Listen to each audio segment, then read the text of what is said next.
So what does settled science imply? Well, it depends who's using the word settled. And settled as used by the people who feel science is settled usually mean the mainstream. And that means it usually means it's the consensus or majority view. And so within that definition, that works absolutely fine. If they say it's settled, it means it's settled. There's no real consensus issues amongst the majority of the mainstream scientists. So it's a perfectly acceptable and self-consistent definition. I don't have any problem with that. But of course, by saying something that's settled, it does mean that they tend to reinforce that consensus. And that tends to shut out any potential disagreement with the consensus, because you're automatically going against what the majority are saying, and saying very clearly by using the word settled. So you've got to be a pretty brave mainstream scientist to say, excuse me, there is actually a bit of a problem here. Maybe this isn't settled after all, because you're immediately going against that stated consensus. And it's a bit like being a member of a club and saying you don't agree with the rest of the members of the club. You're not likely to be a member of that club much longer. So you've got to be really careful here.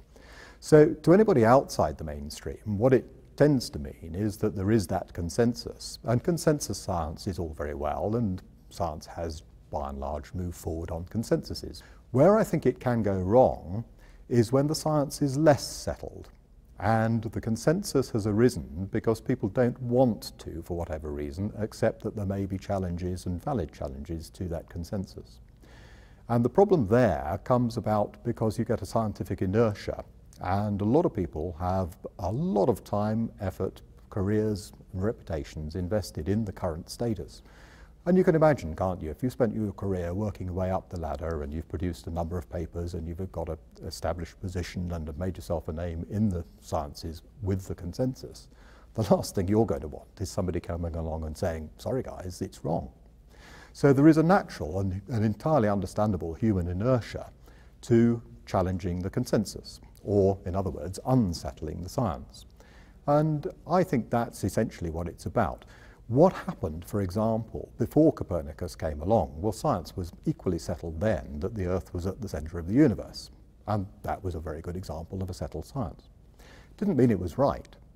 But it meant Copernicus, for example, had to be extremely careful about saying, I don't actually think it's as settled as people would have it and claim it is. And so he actually didn't publish his book on the revolution of the planets until his deathbed, and he had to be persuaded to publish it right at the very end of his life, against his better judgment really, because he knew it would cause enormous problems. And that's what you get when you start upsetting settled consensuses. You upset a lot of people because they've invested their life's work in it, and it's perfectly understandable and perfectly reasonable for them to be somewhat upset. But of course the danger of having a consensus science or a settled science is that it doesn't guarantee it's right, but it may therefore lend a false science or a mistaken science a spurious legitimacy. Simply calling it settled and saying our club believes it's settled, and if you're not going to agree that it's settled, then you're not going to be a member of our club, doesn't actually add anything to the legitimacy of the science itself. So you have to be very careful that you don't simply end up with a parrot-fashion repetition of the status quo, simply for the benefit of the people maintaining the status quo.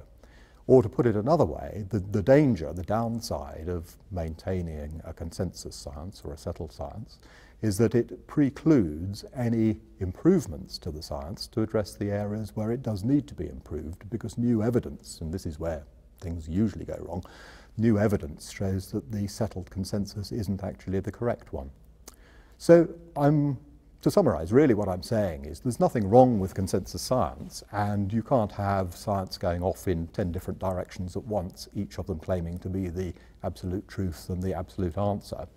But the downside of reaching a consensus is that it does develop its own inertia, and that can get to the point where the inertia itself is unhealthy.